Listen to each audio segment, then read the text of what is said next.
Good morning, welcome back to our channel. আশা করবো তোমরা প্রত্যেকে ভালো আছো, আমরাও ঠিক আছি।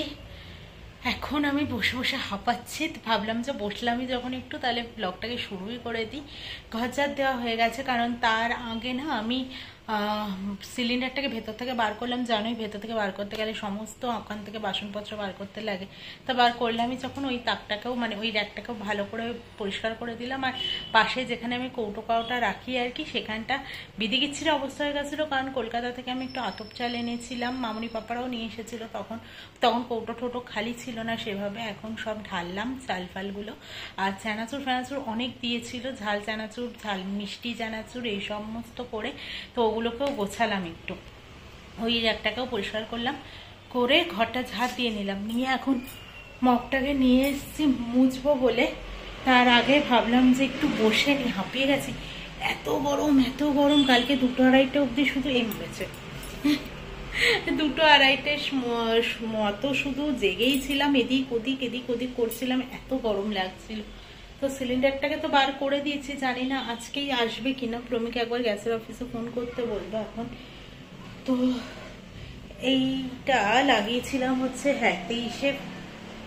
আমার না এরকম মানে গ্যাসটা তো আরো আগেই চলে যেত, নেহাত আমরা কলকাতা গেছিলাম, তাই এই যে এরকম এইগুলোর মধ্যে আমি ডেট লিখে সিলিন্ডারে আটকে রেখে দিই। তো এই গ্যাসটা আমি নিয়েছিলাম হচ্ছে 23শে ফেব্রুয়ারি। মাঝে আমরা মামুনি পাপা যখন এসেছিল তখন ঘুরতে গেছি, রান্না হয়নি। তারপরে আমরা নিজেরাই 18-19 দিন মতো কলকাতা কাটিয়ে এসেছি। তো এই সমস্ত করে গ্যাসটা এতদিন গেল আর কি। তো এইবার মানে আমার হিসেব যা বলছে তাতে আমার গ্যাস 1 মাস 11 দিন গেছে। তো এবার গ্যাসটা তো শেষ হয়ে গেছে, আনতে হবে। Good morning, welcome back to our channel. আশা করবো তোমরা প্রত্যেকে ভালো আছো, আমিও ভালো আছি। আমি একটু বসলাম, তাই জন্য ভেবেছি যে না তাহলে ব্লগটা শুরুই করে দিই। প্রচন্ড গরম লাগছে, মুখ টুক চুলকাচ্ছে এবার রীতিমতো। আমি না সিলিন্ডারটাকে বার করে দিয়েছি সকালবেলা। আজকে ঘুম থেকে উঠেছি, চোখ খুলেছি তখন 9টা বাজে। কারণ কি বলতো, রাত্রিবেলা ঘুম কিছুতেই আসছিল না, এত গরম লাগছিল, এদিক ওদিক করে যাচ্ছিলাম। তো ওইটাকে তো মানে সিলিন্ডার বার করতে হলে তো ওখান থেকে সমস্তটা বার করতে হয়, জানোই। তাই সমস্ত যখন বার করতে হলোই, তাই জন্য আবার গুছিয়েও দিলাম। আর আবার বাসনপত্র আমি ঢুকিয়ে দিয়েছি, যখন আসবে একটা ধরে জাস্ট বার করে দিলেই হবে বাসনের। আর পাশে যে এই সিঙ্গেলটা দেখছো, সিঙ্গেল ডোরেরটা, ওটার মধ্যে আমার কৌটো কাউটা থাকে বড় সড়ো, মানে চিনি ময়দা আটা এরকম থাকে। কিন্তু ব্যাপারটা হচ্ছে ওটার মধ্যে আরো হচ্ছে জিনিস ছিল। মামুনি বাবা কলকাতা থেকে আসার সময় আতপ চাল এনেছিল, আমি আবার গেছিলাম যখন তখন আবার দিয়ে দিয়েছিল কিছুটা আতপ চাল। তো এইরকম করে অনেকটা চাল জমেছিল। তারপর চানাচুর, ঝাল চানাচুরের প্যাকেট বাবা দিয়েছিল, মামুনি পাপা এনেছিল মিষ্টি চানাচুরের প্যাকেট, টক মিষ্টি চানাচুরের প্যাকেট। তো এই সমস্ত করে তারপর ভুজিয়ার প্যাকেট, এইসব অনেক কিছু জমে গেছিল ওখানটাতে। তো সবকিছু মানে তখন না কৌটো ছিল না। তো এইবার আমি কৌটো করে ঢাললাম, কিছু কৌটো শেষ হয়েছিল জিনিসপত্র, তো কৌটোতে ঢেলে দিলাম। আর জায়গাটাকেও পরিষ্কার করলাম, করে ঘরটা ঝাড় দিয়ে নিয়েছি। এবার করবো ঘরটা মুছবো।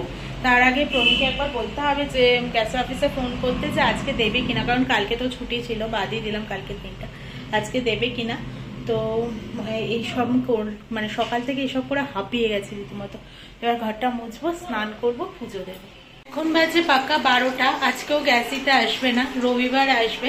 যেহেতু কালকে একটা দিন ছুটি গেছে, তাই জন্য কালকে মানে আজকের ডেটে যেটা সাপ্লাই হচ্ছে সেটা কালকে হওয়ার কথা ছিল, কালকে যেহেতু হয়নি। তো একদিন করে সব ডেটই পিছিয়ে গেছে। এটা অফিস থেকে বললো, গ্যাসের অফিস। আমি আর এই রিস্কটা নিতে পারছি না, দেখি যতটা তাড়াতাড়ি সম্ভব হয় ডবল করে নেওয়ার চেষ্টা করবো। আমরা বললেই তো আর হলো না। আর সত্যি কথা বলতে দেখবে আজকে যাচ্ছি কালকে যাচ্ছি ও করবো, এরকম করতে করতে এমনি 2-3 মাস কেটে যায়। তো আমরা ঠিক করলাম এরকম 2-3 মাসের মধ্যে আমরা করে নেওয়ার চেষ্টা করবো ডবলটা, কারণ ইন্ডাকশনে না খুব বেশি প্রবলেম হয়। আর এই যে কবে আবার জবাব দিয়ে দেবে হঠাৎ করে, তাও তো বলা যায় না।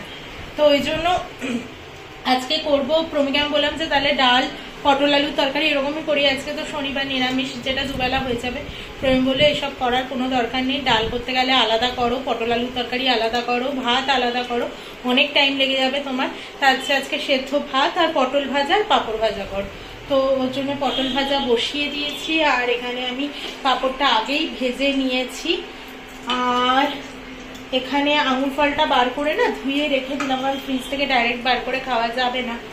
আর এখানে ঢেঁড়স, পেঁপে, কুমড়ো আর আলু কেটে নিয়েছি। এগুলো দিয়ে মুগ ডাল দিয়ে চাল দিয়ে একেবারে সেদ্ধ বসিয়ে দেবো, নুন টুন দিয়ে পরিমাণ মতো।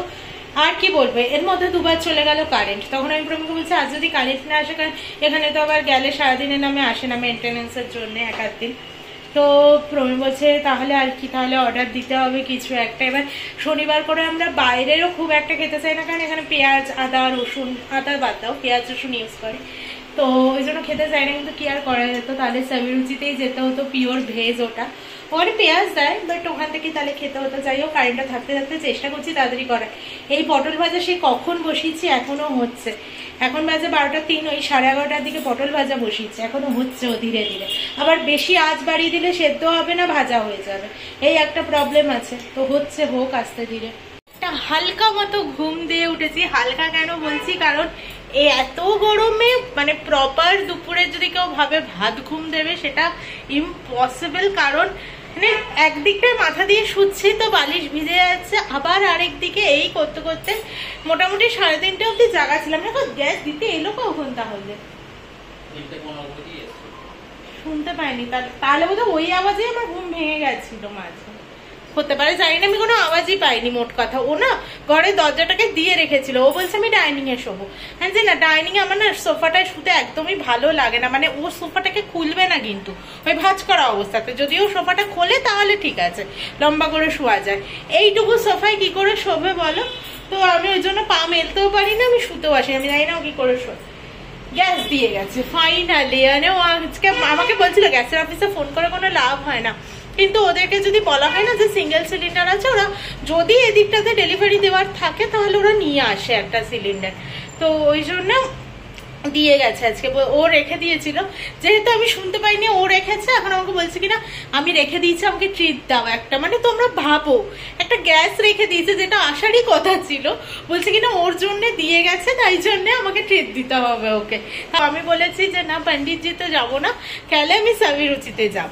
আর পণ্ডিতজিতে অনেক রকমের মিষ্টি থাকে, তো আমি এখন মিষ্টি খাবো যাবো না, তাই জন্য আমি যাবো না পণ্ডিতজিতে।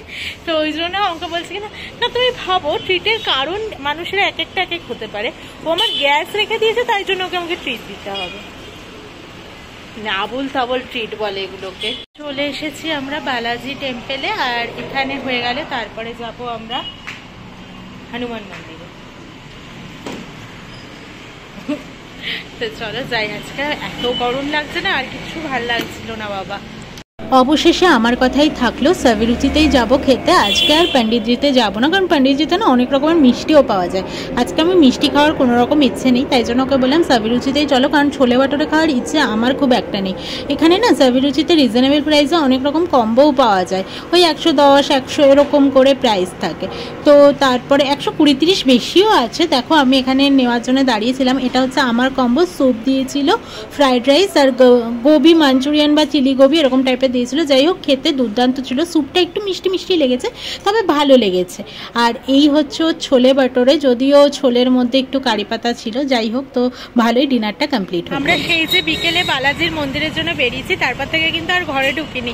পুরোনো ফ্ল্যাটে গেছিলাম বিশালদার পুচকুটাকে দেখতে, তো এইসব করে নিয়ে তারপরে চলে এসেছিলাম সবিরুচিতে। সবিরুচি থেকে এখন খেয়ে দে তারপরে যাচ্ছে এখন বাড়িতে। এখন একটাই চিন্তা, প্রমি যেহেতু আর স্কুটি বার করার নেই, রোববারটা আমরা কোথাও বেরোতে চাই না, কারণ সোমবার থেকে আবার অফিস স্টার্ট হয়ে যায়, তাই জন্য রোববারটা চাই ঘরেই রেস্ট নিয়ে নিতে। তো এবার কালকে হয়তো স্কুটি বার করবে না, বা স্কুটি রাখার জায়গাটা ঠিকঠাক পাবো কিনা সেটাই এখন ভাবছি। দেখি কোথায় পাই, নয়তো কালকে সকালে এসে চেঞ্জ করে দিতে হবে, বা মানডেতে। যেখান থেকে স্কুটি নিয়ে গেছিলাম সেখানেই জায়গা পেয়ে গেছি। আসলে ভয় কেন লাগে বলো তো, পুরো সপ্তাহের জন্য ব্লক থাকে, তো জায়গাটা একটা সিকিউর জায়গা পেলে ভালো হয়। এই জায়গাগুলোতে কি হয়, বারবার রোজ মানে বের করে এরা, তো তারও অসুবিধা, আমারও অসুবিধা, ভয় লাগে যদি স্ক্র্যাচ লেগে যায় বা কিছু। তো এই যে এই কোনার বাইকটা দেখছো, এটাও না সারা সপ্তাহের জন্য, সারা সপ্তাহ কেন মাসও ব্লক থাকে, কারণ উনি মাঝে মধ্যেই থাকেন না এখানে। তো কিন্তু সবাই জায়গা মতো রাখলেও এই যে মিডিলে যে ব্ল্যাক অ্যান্ড রেড বাইকটা দেখতে পাচ্ছ, এ এমনভাবে রেখে যায়, দুটো বাইকের মাঝে এতটাই জায়গা ছিল, মাঝে আরেকটা স্কুটি ঢুকে যাওয়ার মতো, আরেকটা বাইক ঢুকে যাওয়ার মতো জায়গা ছিল। এবার টেনে টেনে সরাতে সত্যিই খুব খারাপ লাগে, কারণ যার বাইক বা যার স্কুটি হোক না কেন, স্ট্যান্ডের 12টা বেজে যায় টেনে সরালে। আর আমরা জানিও না কোন ফ্ল্যাটে থাকে, আর এইটুকু কারণের জন্য ডেকে আনতে হবে তাকে, এগুলো ভালোও লাগে না। তো তো যাই হোক, চলো এবার ওপরে যাই।